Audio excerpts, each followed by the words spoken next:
There's a silent war being waged for your portfolio. It's a conflict fought not on the trading floors of New York, but inside your own mind.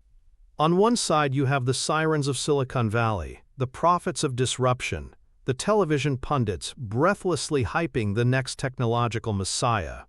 They promise explosive growth, 10-bagger returns, and a ticket to the future.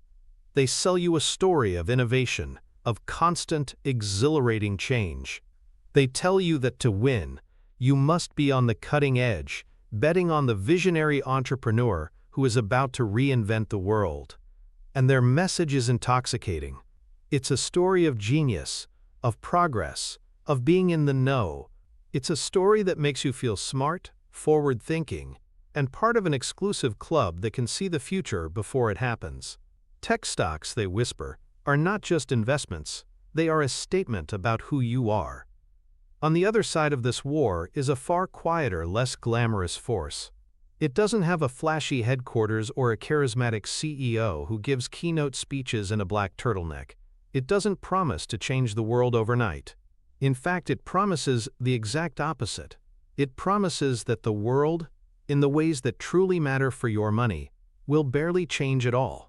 This force is the principle of durable, predictable, and profoundly boring businesses. It's the wisdom that recognizes that the most powerful economic force in the universe isn't a new semiconductor or a revolutionary algorithm. It's human habit. It's the simple, unshakable reality that people will wake up tomorrow and want a cold soda, a stick of chewing gum, or a bar of chocolate. And they will want the same brands they wanted yesterday, and the day before, and the decade before that. This is Warren Buffett's greatest secret, the foundational truth upon which a multi-hundred-billion-dollar empire was built. It's the observation that a business that has to constantly reinvent itself is standing on a trap door, while a business that sells the same basic thing for 100 years is standing on a bedrock of granite. The great costly mistake this principle prevents is the siren song of speculation, the gambler's fallacy of betting on which single company will win the next brutal innovation cycle. That is a low-probability, high-risk endeavor that has destroyed more capital than nearly any other market activity. The financial transformation that embracing this principle offers is a complete shift in your investing reality. You will begin to build a portfolio not on the shifting sands of technological bets, but on the concrete certainty of human nature. You will focus your capital on companies providing simple, enduring products which are infinitely more predictable and therefore, over the long term, infinitely more profitable. This is not just another strategy for stock picking. This is a fundamental rewiring of your financial brain, a new CEO mindset that will allow you to achieve true, lasting financial freedom. The first pillar we must construct to build this fortress of wealth is a deep understanding of what we might call the curse of innovation. In our modern world, innovation is deified. It's seen as the ultimate good, the engine of progress, the hallmark of a great company. And while that is true for society, for the long-term investor, a business model that depends on constant, radical innovation is a hidden, voracious tax on your returns. It's a treadmill that never stops, and the moment the company slows down, it gets thrown off into the abyss. There is no better illustration of this principle than Warren Buffett's own trial by fire during the height of the dot-com mania in the late 1990s. As the millennium approached, the market was in a state of collective delirium. A new paradigm had arrived.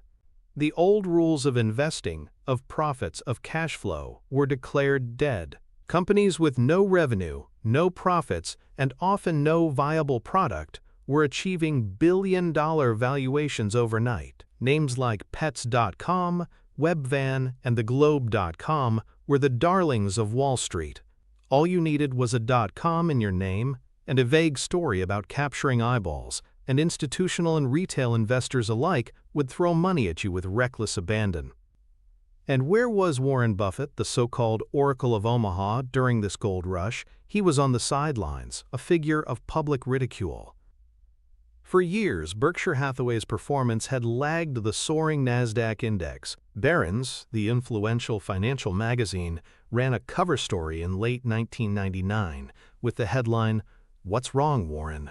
The article was brutal. It portrayed him as a relic, a man whose folksy wisdom about moats and brands was hopelessly obsolete in the new digital age. Analysts and fund managers, many of them half his age and drunk on tech stock gains, openly mocked him. They said he'd, quote, "didn't get it. He was too old, too stubborn, too afraid of the future." The pressure on him was immense, not just from the media, but from his own shareholders who were watching their neighbors get rich on stocks like Qualcomm and Cisco Systems, while Berkshire plodded along with its portfolio of insurance companies, furniture stores, and candy makers. It was a period of profound psychological testing. Every instinct of a competitive human being would be to capitulate, to join the party, to prove the critics wrong by diving into the tech frenzy. But Buffett didn't. He calmly and repeatedly told anyone who would listen that he simply did not understand these businesses. He couldn't predict with any certainty what the world of technology would look like in 10 or 20 years. He couldn't tell you which search engine, which network provider, or which e-commerce platform would be the ultimate winner. The entire sector, he argued, was outside his circle of competence. He said the most important thing in investing is not how much you know, but how realistically you define what you don't know. Instead of betting on the ephemeral future of the internet, he stuck to what he knew. He owned companies like the Washington Post, a newspaper with a dominant local franchise. He owned See's Candies, a chocolatier with an unshakable brand loyalty built over decades. He owned Coca-Cola, a beverage company whose product was fundamentally unchanged for a century. To the new titans of Wall Street, this portfolio looked like a museum exhibit. Then, in March of 2000, the music stopped. The Nasdaq, which had peaked at over 5,000, began a catastrophic collapse. The high-flying tech stocks, many of which had been propped up by nothing but hype and borrowed money, were annihilated. Pets.com, which had spent millions on a Super Bowl ad, went bankrupt in November 2000. Webvan, the grocery delivery company once valued at over $1 billion, was liquidated in 2001. Cisco, a real company with real profits, saw its stock fall by over 80%. Fortunes were wiped out. The new paradigm was revealed to be the same old speculative mania that has appeared throughout history. And Warren Buffett, the old man who didn't get it, was vindicated in the most dramatic fashion possible. While the rest of the market was in flames, Berkshire Hathaway's portfolio of boring, predictable businesses held its value. His discipline, his refusal to be lured into a game he didn't understand, had preserved his shareholders' capital. This was not just a successful market call. It was a profound lesson in the dangers of confusing a great technology with a great long-term investment. He understood that the very nature of technology is creative destruction. The winner of one cycle, think of early search engines like Alta Vista or social networks like MySpace, is almost inevitably slaughtered by the winner of the next. Betting on that race is not investing. It is speculation of the highest order. This single, painful episode in market history serves as the foundational anecdote for the curse of innovation, a multi-trillion-dollar lesson written in the blood of ruined speculators. The underlying psychological principle that drives investors headfirst into these traps is a powerful cocktail of cognitive biases, but the most potent ingredient is the fear of missing out, or FOMO. FOMO is not a modern phenomenon born of social media. It is a primal, deeply ingrained survival instinct. For millennia, being excluded from the group, missing out on a new resource or a migration, could mean death. Our brains are hardwired to feel intense anxiety when we see others succeeding in a way we are not.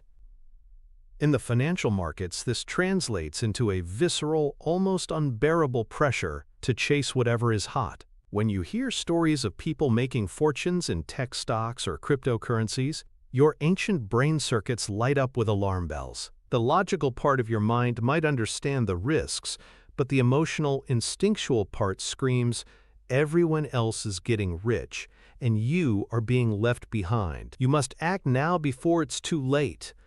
This is compounded by another powerful bias, recency bias. This is our tendency to give greater importance to recent events than to historical ones. When a sector like technology has been performing spectacularly for several years, as it did in the late 90s, our brains begin to extrapolate that trend into the future indefinitely. We forget the lessons of past bubbles and crashes. The recent past becomes the new, permanent reality. The combination of FOMO and recency bias creates a feedback loop of speculative mania. Rising prices, amplified by breathless media coverage, trigger FOMO in more and more investors. Their buying pushes prices even higher, which reinforces the recency bias, making the trend seem unstoppable. This is the psychological engine of every bubble. Buffett's genius is not that he is immune to these feelings. He is human, after all, but that he has built a system of rational thought to override them. He understands that a key part of successful wealth management is not just about picking the right stocks, but about managing your own flawed psychology. By acknowledging that these biases exist, he can recognize them when they arise and consciously choose a different path. He doesn't try to fight the feeling of FOMO. He simply labels it for what it is, an irrational, primal urge that has no place in a serious capital allocation decision, and then he calmly ignores it. He replaces the emotional thrill of the chase with the intellectual satisfaction of discipline and patience, a core tenet of long-term value investing. So how do you translate this into a practical, applied mental model? The blueprint is Buffett's own concept of the circle of competence. This isn't just a quaint saying. It is a rigorous, operational system for decision-making that can protect you from the siren call of innovation-driven speculation. Here is the step-by-step process to build and enforce your own circle. Step 1. The audit. Take out a piece of paper or open a document and draw a large circle. Inside this circle, you are going to write down the industries and types of businesses that you genuinely understand, deep down in your bones. Be brutally honest with yourself. This isn't about what sounds impressive. Do you understand how a bank makes money through net interest margin? Write it down. Have you worked in retail for a decade and understand inventory turns and customer loyalty? Write it down. Do you understand the simple economics of a company that sells branded beverages? Put it in the circle. Now, for the more important part. Outside the circle, write down everything you don't understand. For most of us, this list will be vast. Semiconductor manufacturing. The economics of biotechnology drug trials. Enterprise software as a service sales cycles. Be specific. The goal is not to feel bad about what you don't know, but to create a clear visual map of your intellectual territory. Step 2. The why test. For every item you placed inside your circle, you must now pass a rigorous test. You must be able to explain, in simple language, to a 10-year-old how this business makes money and why it will still be making money in 20 years. For example, for Coca-Cola, they make a secret syrup, sell it to bottlers all over the world who add sugar and water, and then sell the brown fizzy drink to billions of people who love the taste and the brand. People have loved it for 100 years, and they'll probably still love it in 20 years. If you can't simplify it to that level, it doesn't truly belong inside your circle. The complexity of a business model is a direct inverse to its predictability. Step 3. The Constitution. You now formalize this. Write a personal investment constitution that begins with the sentence, "I will only invest in businesses that fall squarely within my circle of competence, as defined by my ability to pass the why test." This document is your shield. When the next hot tech stock is all over the news and your friends are bragging about their gains, you will reread your constitution. It's an act of deliberate pre-commitment, a promise you make to your rational future self to protect him from the emotional, impulsive present self. This blueprint, this active process of defining your boundaries, is the single most effective technique for avoiding the curse of innovation. It transforms investing from a game of chasing trends into a disciplined process of capitalizing on what you already know, a fundamental shift required for achieving superior portfolio growth. To truly appreciate the wisdom of this path, we must examine its antithesis, the path of the 99%. This is the road paved with good intentions and littered with financial ruin. Let's paint a picture of the average retail investor during the dot-com bubble. Let's call him Frank. Frank is a decent, hard-working person. He has a 401k and some savings. In 1998, he starts hearing stories. His nephew, a kid fresh out of college, made $50,000 in 6 months on a stock called Yahoo. His dentist is day trading between appointments. The anchors on television are talking about a new economy where the old metrics don't matter. Frank feels a growing anxiety, a classic case of FOMO. He's a smart guy, but he feels like he's missing the boat. He opens a brokerage account with a new online firm that promises low-cost, lightning-fast trades. He doesn't really understand technology, but he knows he needs to be in it. He sees a company called Pets.com. The ads are everywhere, featuring a charming sock puppet. The story is simple. They'll sell pet food online and disrupt the entire pet supply industry. It makes sense to him. The stock is soaring. He buys in, putting in a significant chunk of his savings. He doesn't read the financial statements. He doesn't know what burn rate means. He doesn't realize the company is spending more on marketing than it's making in revenue, or that the logistics of shipping heavy bags of dog food make the entire business model unprofitable. He just knows the stock is going up. He feels brilliant. He checks the price 10 times a day. He buys more on a dip. He feels like he's finally cracked the code to building wealth. Then, the bubble bursts. The stock plummets. He tells himself it's a temporary setback, that the market is just irrational. He holds on. And he holds on. And he holds on, all the way down to zero. His investment is gone. Frank's story was the story of millions.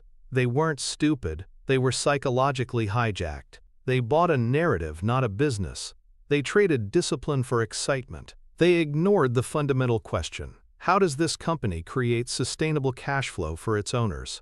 Their catastrophic failure was a direct result of straying far outside their circle of competence and succumbing to the social pressure of a speculative mania, a painful lesson in why this is the wrong path for any serious retail investor. The final, critical piece is to understand the direct financial connection. How does this strategic choice, avoiding innovation-dependent businesses, manifest on the actual financial statements? It comes down to two crucial line items: research and development, R&D, and capital expenditures, CapEx. For a high-tech company, R&D is not an optional growth expense. It is a massive, recurring cost of survival. A software company or a pharmaceutical firm must spend billions of dollars every single year just to keep its products relevant. If they stop, their competitors will race past them, and they will become obsolete in a matter of years. This R&D spending is like a tax on shareholders. It's money that cannot be returned to them in the form of dividends or buybacks because it's required simply to stay in the race. Now, look at a boring company like Wrigley's Chewing Gum, now part of Mars but a classic Buffett-style business. What is their R&D budget for spearmint gum? It's effectively zero. The product is perfect. It does not need to be reinvented. The money that a tech company must pour into R&D, a company like Wrigley's can pour directly into the pockets of its owners. This creates a gusher of what is called free cash flow, the lifeblood of any great investment. Similarly, consider CapEx. A semiconductor company has to constantly build new, multi-billion-dollar fabrication plants to keep up with Moore's law. These are enormous capital outlays that consume cash. A company like See's Candies has very low CapEx. Their kitchens and stores were built long ago. They only need to spend a little on maintenance. The rest of the cash generated is, again, free to be distributed to its owners. When you perform a stock analysis, looking at the R&D and CapEx as a percentage of revenue is a powerful indicator of the business's underlying economics. A high percentage signals a business on an innovation treadmill, one that may have to run faster and faster just to stay in the same place. A low percentage often signals a durable, predictable business that has won its race and can now simply enjoy the spoils. This financial reality is the ultimate reason why Buffett's approach is not just a philosophical preference. It is a mathematically superior strategy for long-term compounding and the creation of predictable profits. Having established the dangers of the innovation treadmill, we must now turn our attention to the immense power on the other side of the equation. This is the second pillar of our financial fortress, the unbreakable power of human habits. If constant change is a liability, then its opposite, a deep-seated resistance to change, must be an asset of almost unimaginable value. The greatest economic moats in the world are not built on patents or technology. They are carved into the neural pathways of the human brain. We are creatures of routine, and this simple fact of our biology is the source of some of the most enduring and profitable businesses in history. The quintessential story to illustrate this principle is Warren Buffett's 1972 acquisition of See's Candies. At the time, Buffett was still primarily focused on cigar butt investing, finding deeply undervalued, often mediocre companies for a price so cheap there was one last puff of profit left in them. See's Candies was different. It was a high-quality, beloved brand of chocolates based in California, owned by the See family. The family wanted to sell for around $30 million. Buffett's analysis showed the company had about $8 million in tangible assets. Paying $30 million meant paying a huge premium for intangible things like brand and goodwill, something the younger, statistically focused Buffett was hesitant to do. It was his partner, Charlie Munger, who pushed him to see the bigger picture. Munger argued that they weren't just buying machinery and inventory, they were buying a permanent place in the minds and hearts of their customers. See's had a fanatical following. For generations, people in California had bought See's chocolates for birthdays, for Christmas, for Valentine's Day, for Mother's Day. It wasn't just candy, it was a part of family traditions. Giving a box of See's was a gesture of affection and quality. The purchase decision was driven by emotion and habit, not by price. Customers weren't comparison shopping, they were fulfilling a ritual. Munger convinced Buffett that this brand loyalty gave the company incredible pricing power. They could raise prices a little bit each year to account for inflation, and their customers wouldn't even think of switching to a cheaper brand.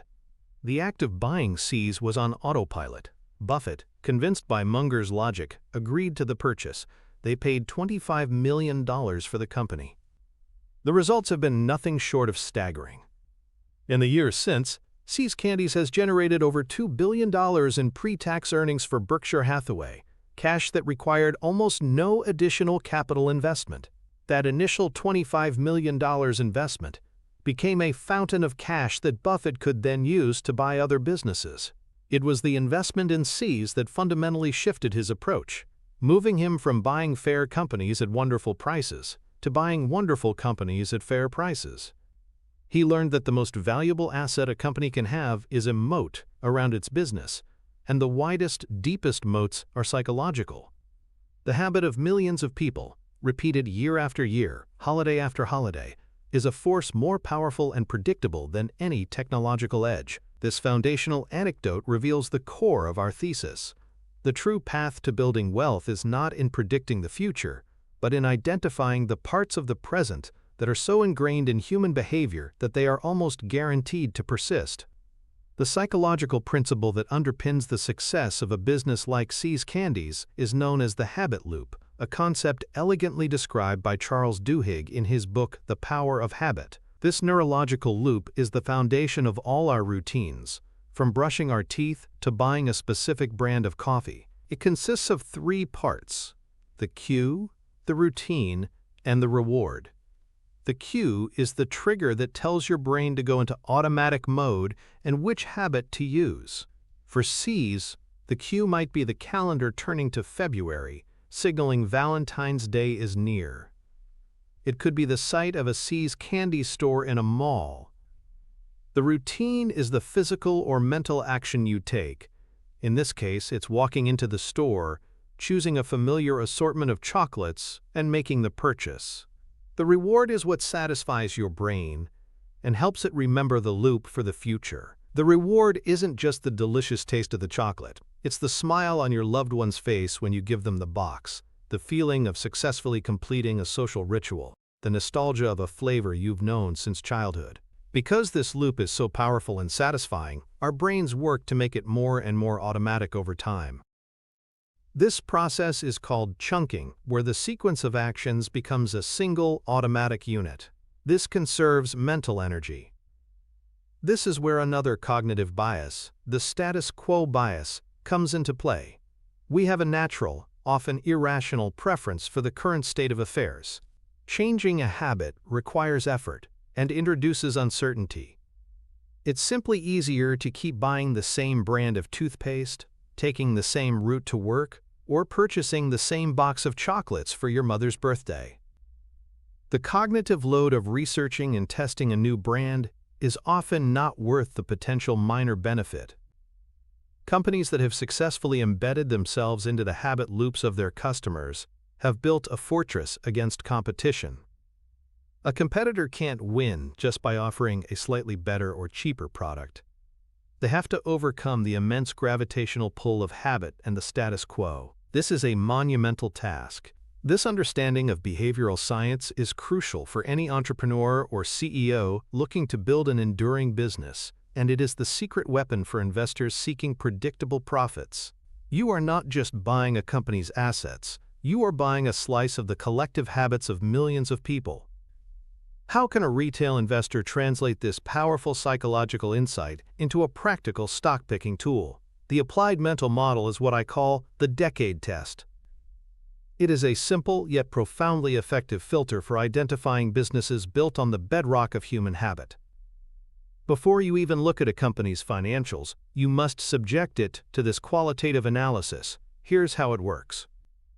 You ask yourself a series of questions about the company's core product or service, with a time horizon of at least 1, 2, and preferably 3 decades into the future. Question 1. The unchanged core. Will the fundamental human need this product serves, and the way it serves it, be largely the same in 20 years? For Coca-Cola, the need is refreshment, thirst quenching, and a mild sugar/caffeine lift. The way it serves it is a cold, carbonated beverage. The answer is almost certainly yes. For a chewing gum company, the need is for fresh breath, oral fixation, or a small treat. The answer is yes. Now apply this to a complex technology company. Will the way we interact with software, or the specific architecture of a cloud computing platform, be the same in 20 years?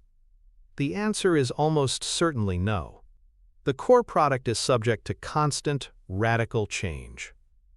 Question 2. The zero re-education rule.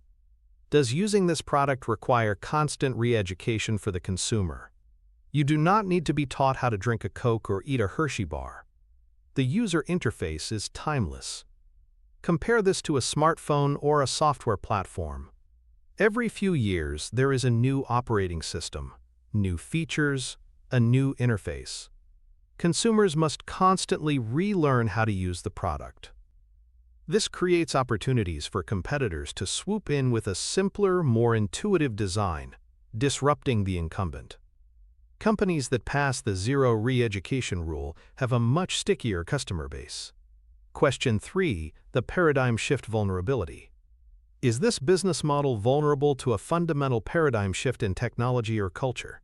For example, a business based on selling physical media like DVDs was highly vulnerable to the paradigm shift of streaming. A business selling gasoline is vulnerable to the paradigm shift of vehicle electrification. A business selling branded sugar water? It's much harder to imagine a paradigm shift that eliminates the basic human desire for a sweet, cold drink. By rigorously applying the decade test, you can quickly filter out thousands of companies whose futures are uncertain, and focus on the small handful of businesses whose demand is rooted in timeless human behavior. This is a core discipline of value investing, and a crucial step towards building a portfolio designed for safe, long-term investing. The antithesis to this approach, the path of the 99%, is to mistake a temporary technological advantage for a durable moat based on habit. This leads investors to buy into companies at their peak, right before they are disrupted. The perfect case study is Blockbuster Video. In the early 2000s, Blockbuster was an absolute titan.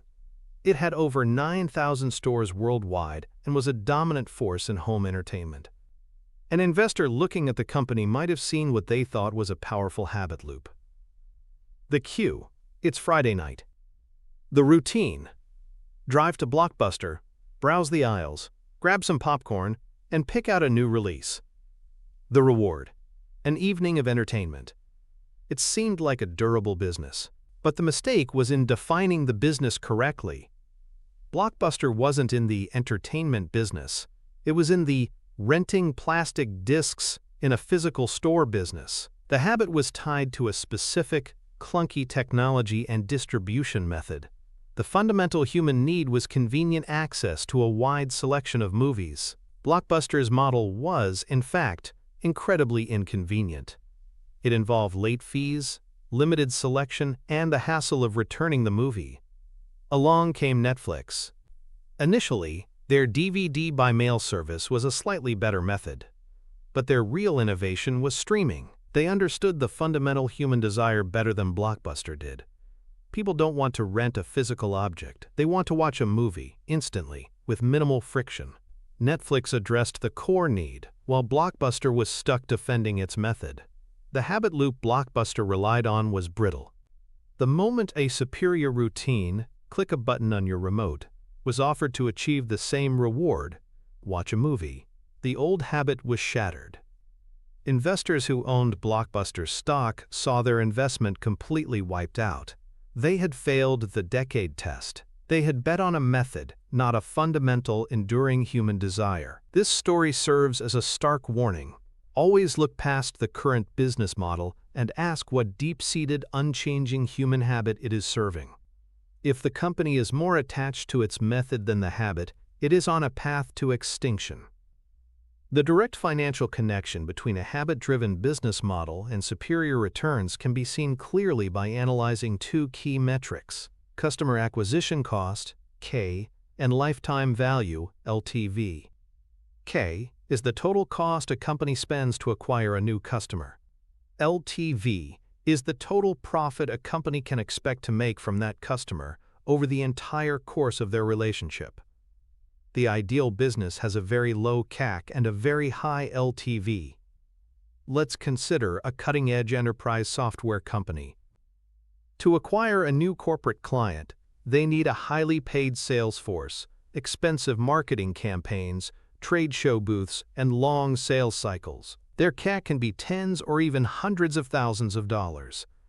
Now consider Coca-Cola. What is their CAC for a new teenager who tries their first Coke? It's virtually zero. The brand is ubiquitous. It's woven into the fabric of society through decades of advertising and cultural presence. The customer is acquired almost passively through sheer inertia. The product is placed at arm's length of desire everywhere in the world. This gives them an enormous permanent advantage. Now let's look at LTV. For that software company, a customer might switch to a competitor in a few years when a better or cheaper solution comes along. Their LTV is uncertain and finite. For Coca-Cola, that teenager might drink their products for the next 60 years. The LTV is incredibly high and predictable. This magical combination of low CAC and high LTV is a direct result of the business being built on habit. It means the company doesn't have to spend a fortune just to stand still. The profits flow directly to the bottom line. When conducting your stock analysis, thinking about the business through the lens of CAC and LTV provides a powerful quantitative framework. A company that has to spend heavily and constantly on sales and marketing to acquire customers who may not stick around is on a hamster wheel. A company whose customers are acquired for free and stick around for a lifetime is a compounding machine, the perfect engine for achieving your retirement investing goals. With a firm grasp on the risk of innovation and the power of habit, we can now erect the third pillar, the economics of simplicity. In a world that often equates complexity with sophistication, the most successful investors understand that the opposite is true. Complexity is the enemy of predictability. It introduces hidden variables, increases the chance of error, and makes a business fragile. Simple business models, on the other hand, are robust. They are easier to understand, easier to manage, and most importantly, their futures are far easier to forecast. A business you can't explain in a single sentence is a business you shouldn't own. The story that perfectly encapsulates this principle is Warren Buffett's monumental investment in the Coca-Cola Company in 1988. Following the market crash of 1987, Buffett saw an opportunity. While others were panicking, he was calmly looking for wonderful businesses that had been marked down. He turned his attention to Coke. His analysis was a masterclass in the economics of simplicity. What was the business? It was breathtakingly simple. The company produced a secret syrup and sold the concentrate to a global network of bottling partners. That was it. They weren't drilling for oil, designing microchips, or underwriting complex insurance policies. They were selling branded sugar water. The product itself was simple and consistent. A Coke in Atlanta tasted the same as a Coke in Tokyo. But the real proof of the business's power came a few years earlier, during the infamous New Coke fiasco of 1985. In a misguided attempt to innovate, Coca-Cola's management changed the sacred formula. The public outcry was instantaneous and overwhelming. People didn't just dislike the new taste, they felt betrayed. They protested, they wrote letters, they boycotted. It was a marketing disaster of epic proportions. Within months, the company was forced to bring back the original formula, rebranded as Coca-Cola Classic. To most observers, this was a humiliating corporate blunder. But to Warren Buffett, it was an accidental multi-billion-dollar market research study. It proved beyond any doubt the incredible power of the brand. It demonstrated that the company didn't own the brand, the consumer did. The emotional connection people had with this simple product was so profound that they would revolt if it was taken away. This gave the company an almost unassailable moat. Buffett saw a business with a simple, unchanging product, a global distribution network that would be impossible to replicate, and a brand that was literally embedded in the happy memories of billions of people. In 1988, he invested over $1 billion, buying up a significant stake in the company. At the time, some thought he was overpaying, but he knew he was buying a predictable stream of future cash flows that was worth far more. That investment has since paid him billions in dividends alone, and the initial stake has grown in value by more than 10 times. His decision was based not on a complex spreadsheet, but on a simple, powerful insight into the economics of a straightforward business model. It is the ultimate testament to the idea that in long-term investing, simplicity isn't just elegant, it's profoundly profitable. The underlying psychological principle that makes simplicity so powerful is a concept known as cognitive ease. Our brains are fundamentally lazy. They prefer to operate in a state of low effort, and they equate the feeling of ease with truth, familiarity, and safety. When a concept or a business model is simple and easy to understand, it flows through our minds without friction. We feel like we get it. This feeling of cognitive ease makes us more confident and optimistic about the idea. Conversely, when we are presented with something complex, convoluted, or filled with jargon, our brains enter a state of cognitive strain. This feels unpleasant. It triggers skepticism and a desire to avoid the topic. We are less likely to trust something we can't easily understand. This is where the philosophical principle of Occam's razor becomes a powerful investing tool. The principle states that among competing hypotheses, the one with the fewest assumptions should be selected. In investing, this means that a simple business model with few moving parts is inherently more likely to be durable and predictable than a complex one. A complex business, like a global investment bank with exposure to thousands of derivatives, has an infinite number of things that can go wrong. A single assumption failing can cause the entire structure to collapse. A simple business, like a company that sells salt, has very few moving parts. People need salt. They have a cost to mine it and a price they can sell it for. The number of assumptions you have to make to predict its future is dramatically smaller. Investors who fall in love with complexity are often falling for a trap.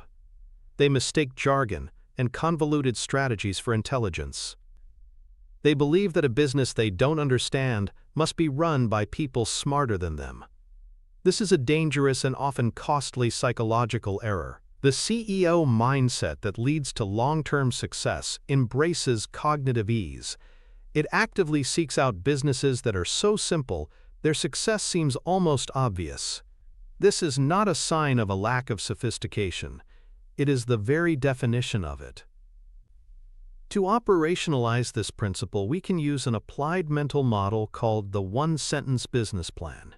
This is a strict filter you must apply to any potential investment. The rule is simple. You must be able to accurately describe the company's entire business model, what it sells, to whom it sells, and what its durable competitive advantage is, in a single, simple sentence. If you cannot do it, the business is too complex, and you must pass on the investment. Let's practice. For Wrigley's Gum, the company sells cheap habit-forming sticks of chewing gum with a powerful brand name through a massive global distribution network. That's it. It's simple, it's clear, and it captures the essence of the business and its moat. For Gillette, now part of P&G, the company gives away the razor to get customers hooked and then sells them high-margin proprietary blades for decades. Again, simple and brilliant. For American Express, the company operates a closed-loop network of affluent cardholders and merchants, taking a small percentage of every transaction and benefiting from both high spending and superior credit quality. This mental model is more than just an amusing exercise. It forces clarity of thought. It prevents you from hiding your own lack of understanding behind vague generalities. Trying to do this for a complex tech company or a conglomerate often results in a rambling, jargon-filled paragraph. The company leverages its synergistic multi-platform ecosystem to provide cloud-based AI-driven solutions to enterprise clients, while also monetizing user data through a programmatic advertising stack. If you have to use words like synergy, ecosystem, or platform, it's a red flag that you might not truly understand the fundamentals. To apply this, create a checklist for every stock you analyze. At the very top, write one-sentence business plan. Do not proceed to any financial analysis until you can fill in that box with a sentence that is clear, concise, and convincing. This single discipline will save you from countless investment mistakes and is a cornerstone of effective stock analysis for the retail investor. The antithesis of this model, the path of the 99%, is to be seduced by the allure of complexity. History is filled with examples of companies that use complexity not to create value, but to hide risk and, in some cases, outright fraud. The most spectacular example is Enron. On the surface, Enron was an energy company, but its business model became deliberately, impenetrably complex. They created a web of off-balance sheet entities, used mark-to-market accounting to book theoretical future profits as current income, and traded in arcane energy derivatives that almost no one, including their own investors, truly understood. Wall Street analysts loved Enron. They saw the complexity as a sign of financial genius and innovation. The company's executives spoke in a language of paradigm shifts and synergies. Investors who bought into Enron had no idea how the company actually made money. They violated the one-sentence business plan rule in the most spectacular way possible. They couldn't explain the business, so they trusted that management knew what they were doing. The result was one of the largest bankruptcies in U.S. history and a complete wipeout for shareholders. A more recent example is the financial crisis of 2008. The crisis was fueled by the creation of incredibly complex financial instruments like collateralized debt obligations, CDOs, specifically CDO squareds and synthetics. These were securities built on other securities, sliced and diced into tranches of risk so complex that even the ratings agencies who were supposed to be vetting them didn't fully understand them.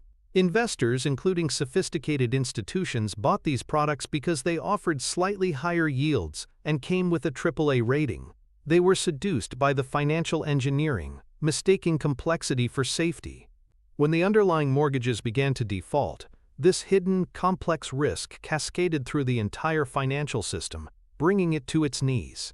The lesson is clear and timeless. Complexity is often a mask. It can hide a lack of a real business model, it can hide extreme risk, and it can hide fraud. The investor who insists on simplicity is building a defense against all three. The direct financial connection between simplicity and profitability can be seen by examining a company's profit margins. Simple businesses often have wonderfully stable and high margins. Let's go back to the idea of selling branded sugar water or chewing gum. The cost of the raw ingredients, the cost of goods sold or COGS, is very low and very predictable. This means the company has a high gross margin. Because the business is simple, it often doesn't require massive layers of management or enormous corporate overhead. Because the product sells itself based on brand and habit, it doesn't need a gigantic, highly paid sales force. This means the operating expenses are also often low and predictable. The result is a high and stable operating margin and net profit margin. This is the financial signature of a simple, powerful business model. Now contrast this with a complex industrial conglomerate or a cutting-edge technology firm. Their gross margins might be high, but their operating expenses can be enormous and volatile. They have huge R&D budgets, massive sales and marketing teams, and complex supply chains. This makes their net profitability much less predictable. When you are analyzing an income statement, don't just look at revenue growth.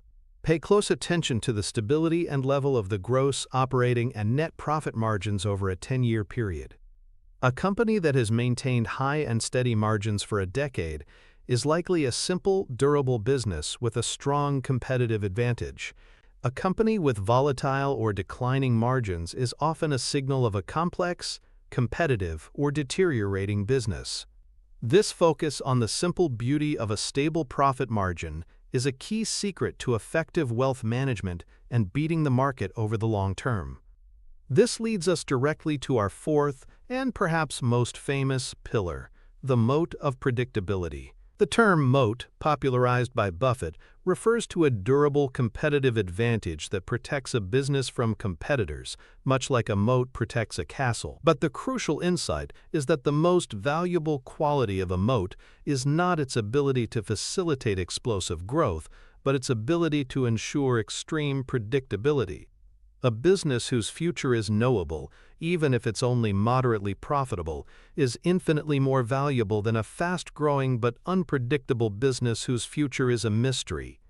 The goal is to find businesses whose castles are so well defended that you can say with a high degree of confidence what they will look like in a decade or more. The ultimate anecdote for this principle is Buffett's massive investment in the Burlington Northern Santa Fe (BNSF) Railroad in 2009. On the surface, this was a shocking move.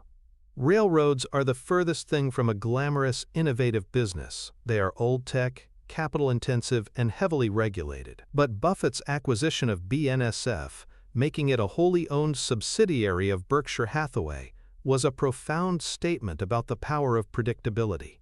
He made this enormous bet in the depths of the great financial crisis, a time of maximum fear and uncertainty. While others were paralyzed, he was looking for indestructible assets.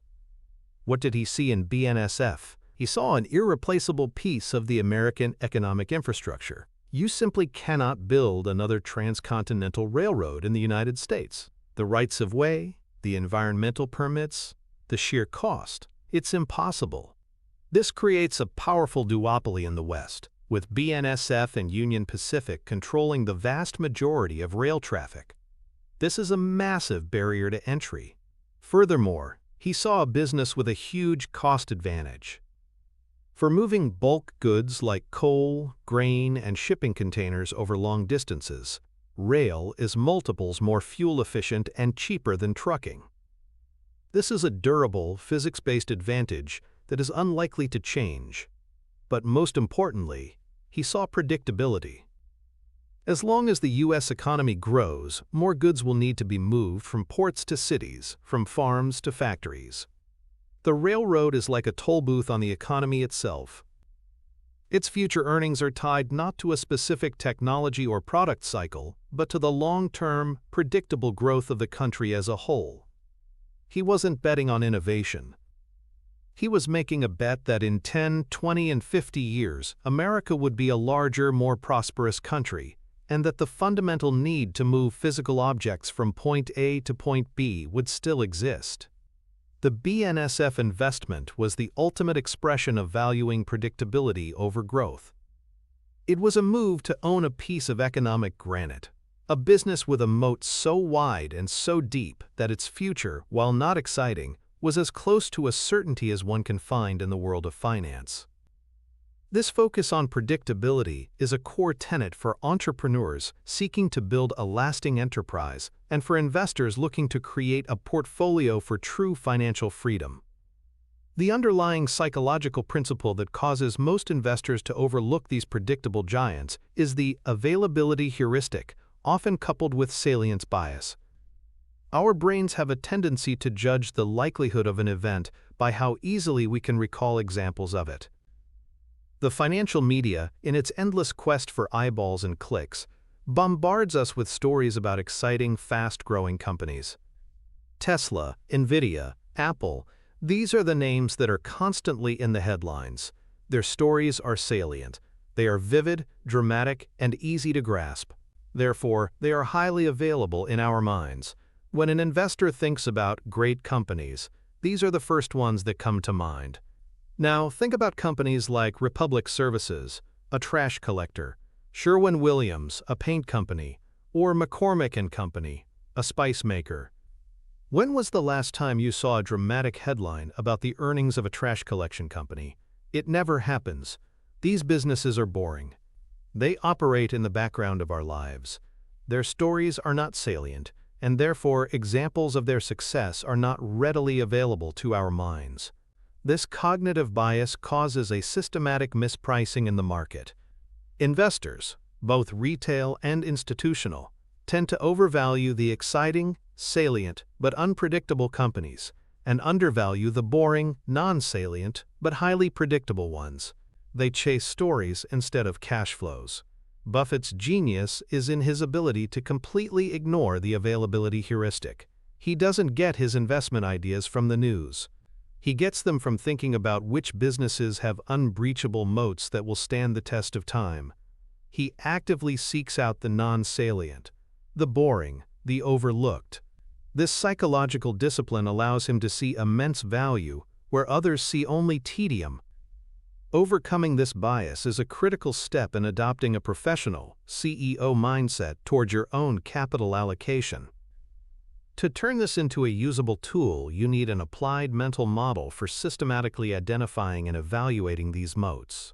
We can call it the Moat Identification Checklist. This is a structured approach to move beyond a vague feeling that a company is strong and toward a rigorous analysis of its competitive advantages. There are 5 primary types of moats to look for. First, intangible assets. This includes brands like Coca-Cola, patents like a pharmaceutical company, or regulatory licenses like a utility or a ratings agency like Moody's. The key question is, how durable is this intangible asset? A brand built over a century is more durable than a patent that expires in 7 years. Second, switching costs. This is when it is expensive, time-consuming, or risky for a customer to switch to a competitor. Think of the software that runs a bank's entire operations. The cost and risk of switching to a new system are astronomical, even if a competitor is slightly cheaper. This locks customers in. Third, network effects. This occurs when a product or service becomes more valuable as more people use it. Social networks like Facebook or credit card networks like Visa and MasterCard are classic examples. A new competitor has a chicken and egg problem. They can't get users without merchants, and can't get merchants without users. Fourth, cost advantages. This can come from superior processes, like the Toyota production system, a better location, like a quarry with the best limestone located next to a major city, or, most importantly, from scale. A massive company like Walmart can negotiate lower prices from suppliers than any of its smaller competitors, allowing it to offer lower prices to customers. Fifth, you must rate the durability tops of that moat. For each moat you identify, score it on a scale of 1 to 10 based on how likely it is to be just as strong or stronger in 20 years. A technological edge, like BlackBerry's secure messaging, might be a 3/10 on durability. The brand power of Coca-Cola might be a 9/10. The railroad duopoly of BNSF is a 10 out of 10.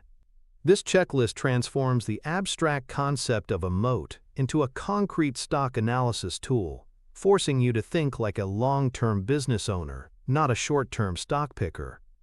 The antithesis of this disciplined approach is to mistake a temporary competitive edge for a true, durable moat. This is one of the most common and devastating mistakes in investing. The cautionary tale of research in motion, RIM, the maker of the BlackBerry, is a perfect illustration. In the mid-2000s, the BlackBerry was dominant. It was an icon of the business world, affectionately nicknamed the crackberry for its addictive nature. An investor analyzing the company would have seen what looked like a powerful moat.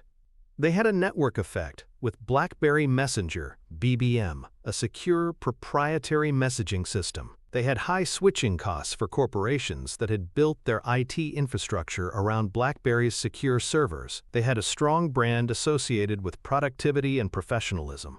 The stock soared, and investors believed they owned a piece of an unassailable fortress. But they were tragically wrong.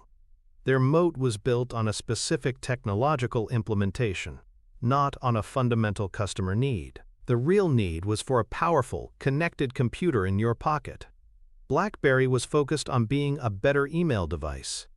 Then, in 2007, Apple launched the iPhone. It addressed the broader need.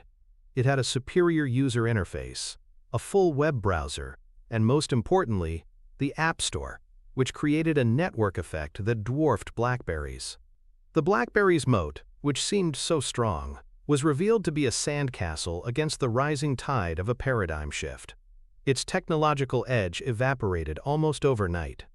The company's value was decimated, and investors who had mistaken a temporary advantage for a permanent moat lost nearly everything. This story is a crucial lesson in the difference between a real, durable moat rooted in something timeless, like brand, regulation, or cost, and a fleeting moat based on a transient technology. The direct financial connection, the ultimate quantitative proof of a strong and durable moat, is a company's return on invested capital, or ROIC. ROIC is a profitability ratio that measures how well a company is using its capital to generate profits. It essentially asks, for every dollar that is invested in the business, both by shareholders and lenders, how many cents of profit does the company generate each year? A company with no competitive advantage will, over time, see its ROIC driven down to its cost of capital. This is because high returns attract competition, and that competition erodes profitability. However, a company with a powerful moat can fend off competitors and maintain a high ROIC for decades. It can consistently generate returns far in excess of its cost of capital. This is the financial signature of a great business. You can find a company's ROIC on most financial data websites, or you can calculate it yourself. Looking at a company's ROIC over a 10 or 15-year period is one of the most powerful stock analysis techniques there is. A consistently high and stable ROIC, say above 15%, is the clearest sign you can find that a business is protected by a deep moat. It is the numerical proof that the company is a superior machine for compounding capital. This metric cuts through all the stories and all the hype and gets to the heart of what matters for long-term portfolio growth and wealth management. A business with a high ROIC is a business that is winning its war against competition. We have now arrived at the fifth and final pillar, the capstone of our entire structure.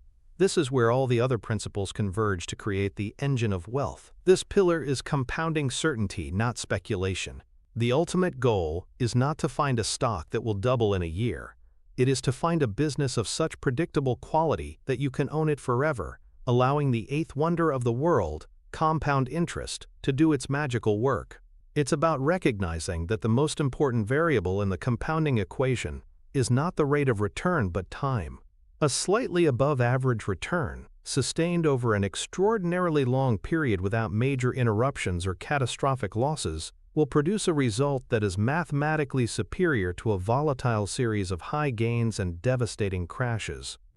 The foundational anecdote for this pillar is not a single investment, but the entire life and career of Warren Buffett himself.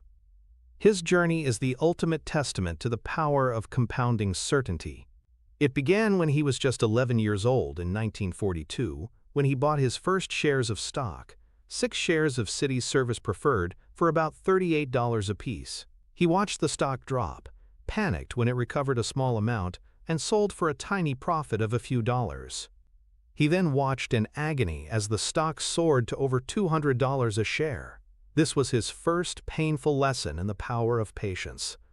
He resolved to change his approach from short-term speculation to long-term ownership of businesses. Through the 1950s and 60s, his investment partnership generated stunning returns, not by betting on high-flying tech stocks of the day, but by meticulously buying undervalued, understandable businesses. When he took control of Berkshire Hathaway, a struggling textile mill, he transformed it into the investment vehicle we know today, a holding company for dozens of these durable, predictable enterprises. The most powerful illustration of his philosophy is the chart of his own net worth over time. It is a perfect exponential curve. The critical insight is that 99% of his wealth was earned after his 50th birthday. Over 90% was earned after he turned 65. This is a fact that should be tattooed on the brain of every investor. His fortune was not the result of a few lucky, high-risk bets. It was the result of decades of consistently good decisions, of avoiding major errors, and of letting his capital compound, uninterrupted, for an entire lifetime. He didn't get rich quickly. He got rich, certainly. He famously said, "The stock market is a device for transferring money from the impatient to the patient." His life is the living proof of that statement. While others were chasing fads, jumping in and out of the market, trying to time tops and bottoms, he was simply buying great, boring businesses and holding them. He allowed the power of compounding to work its magic, year after year, decade after decade. This approach requires an almost superhuman level of patience and emotional discipline, but the results, as his life demonstrates, are nothing short of miraculous. His story is not about financial genius in the sense of predicting the future. It is about the genius of temperament, the genius of structuring one's entire life and investment portfolio to harness the most powerful mathematical force in the universe. The primary psychological barrier that prevents almost everyone from achieving this result is a deep-seated cognitive bias called hyperbolic discounting. This is the technical term for our overwhelming tendency to prefer a smaller, more immediate reward over a larger, delayed reward. Our brains evolved in an environment of immediate threats and opportunities. The concept of planning for a retirement 40 years in the future is deeply unnatural for us. We are wired for the now. This is why people choose to spend money today rather than invest it for tomorrow. It's why they can't resist a piece of cake even though they are on a diet. The immediate pleasure of the cake outweighs the distant, abstract reward of better health. In the financial markets, hyperbolic discounting is a destructive force. It is the psychological engine behind day trading, market timing, and chasing get-rich-quick schemes. The allure of a quick profit today is so powerful that it overrides the rational knowledge that a much larger but delayed profit is the mathematically superior choice. It's what makes an investor sell a wonderful company like Apple after it has doubled, capturing a small, immediate reward, while forfeiting the massive, delayed reward of watching it grow another tenfold. Overcoming hyperbolic discounting is the final boss in the video game of investing. It requires a conscious, deliberate effort to align your actions with your long-term goals.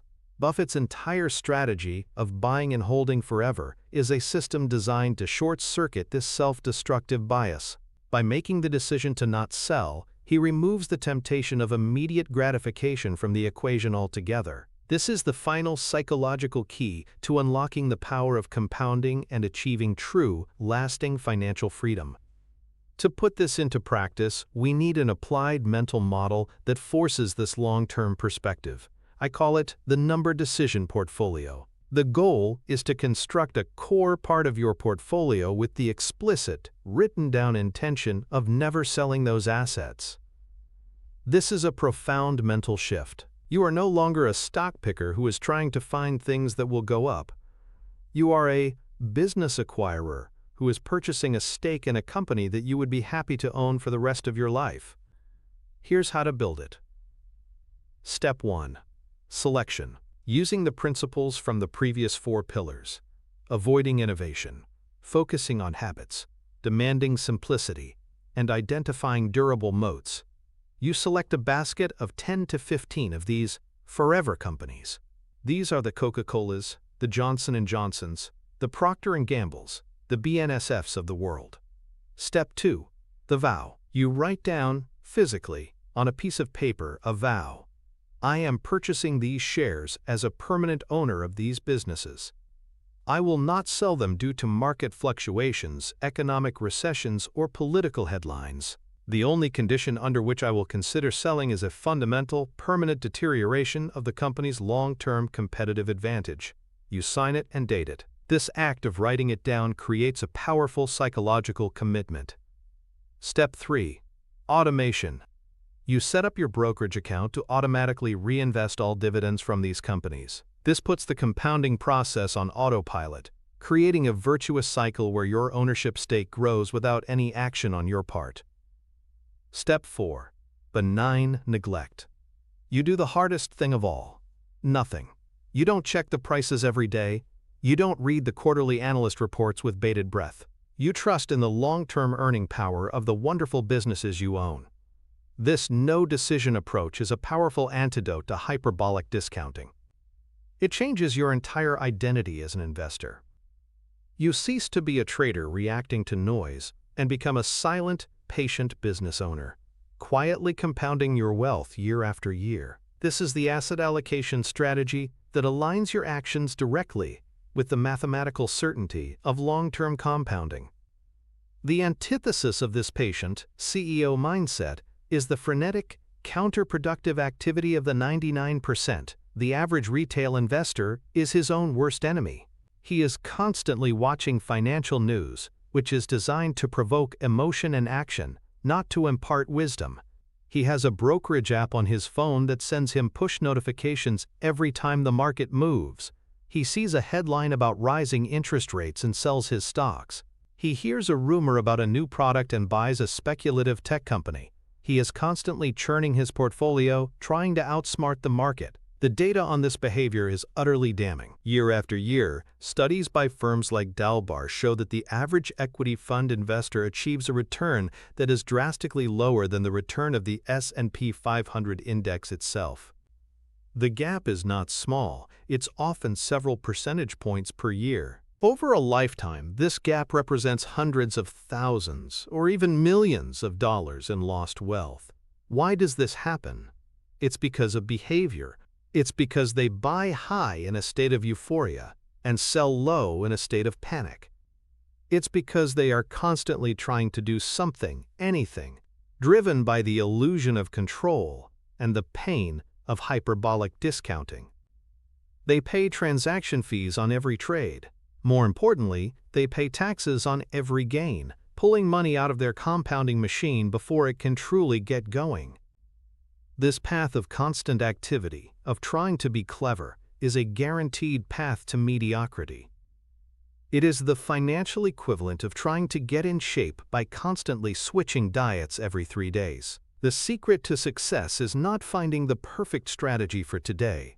It is picking a sound, proven strategy and sticking with it patiently for a very, very long time. This brings us to the final and perhaps most overlooked direct financial connection, the immense power of tax efficiency. This is one of the most critical stock market secrets for building wealth. Every time you sell a stock for a profit in a taxable brokerage account, you trigger a taxable event. You owe capital gains tax to the government. This is a direct, immediate, and significant drag on your returns. Let's imagine 2 investors. Investor A is a trader. He buys a stock for $100, it goes to $200, and he sells, locking in a $100 gain. After paying, say, a 20% capital gains tax, he has $180 to reinvest. Investor B is a no-decision investor. He buys the same stock for $100, and it goes to $200. He does nothing. He still has the full $200 working for him. Now let's say the stock doubles again. Investor A's $180 becomes $360. He sells, pays another 20% tax on his $180 gain, and is left with $324. Investor B's $200 becomes $400. He still does nothing. He has the full $400 compounding for him. By simply avoiding the taxman, Investor B is already significantly ahead. Now imagine this effect compounded over 50 years. The difference is not just large, it is astronomical. By buying and holding forever, you are essentially getting an interest-free loan from the government on your deferred tax liability. That money, which would have been paid in taxes, is instead allowed to continue compounding for you for decades. This is a massive structural advantage that patient, long-term investors have over active traders. It is the financial rocket fuel that supercharges the entire process of compounding. When you combine the strategy of owning simple, predictable, moat-protected businesses with the tactic of never selling them, you create the most powerful and reliable machine for long-term wealth creation ever devised. It is the final promise of this philosophy, a path not to quick riches but to inevitable wealth. You have just spent this time rewiring the very foundation of your investment philosophy. You have absorbed a mental model that has been the bedrock of one of the greatest financial fortunes in history. You now possess the critical lens to see the market not as a casino of flashing lights and speculative bets, but as a registry of businesses, some fragile and fleeting, others durable and timeless. You've acquired the power to look past the seductive allure of innovation and instead anchor your financial future to the unshakable certainty of human habit. This isn't just a piece of trivia, it is a powerful shield that will protect your capital from the market's most expensive and emotionally draining mistakes. You now know how to identify the companies that win by not changing, a secret that the vast majority of investors will never understand. But mastering this principle, as powerful as it is like forging the perfect key. A key is useless until you know which lock it fits into. You've mastered the what kind of business to look for, but this is only one half of a two-part equation. The other half, the part that separates the successful from the truly elite, is the when. When is the right time to buy these incredible businesses? How do you determine the right price to pay? Owning a wonderful company is a great start, but paying too much for it can turn a great business into a mediocre investment. The system that Warren Buffett built is a network of interconnected mental models. The principle of boring businesses is the foundation, but it is supported by the equally important pillars of valuation and margin of safety. Without them, the structure is incomplete. The video that is now appearing on your screen is not just another piece of content, it is the other half of the map. It is the link that connects the identification of a great business to the execution of a great investment. It takes the key you have just forged and shows you the lock it was designed to open. Everything you have just learned about finding predictable, durable companies is the prerequisite for the knowledge contained in that next step. The journey of an average investor is to collect scattered tips and hot stocks. The journey of a serious architect of wealth is to build a complete, coherent, and unbreakable system of thought. The click you are about to make is not just a click to watch another video. It is a conscious decision to continue your ascent. It is a declaration that you are not content with partial knowledge. It is a commitment to completing your mental arsenal. The next piece of the puzzle is waiting. The choice of whether to leave your masterpiece unfinished or to place the final crucial stone is right there, in front of you.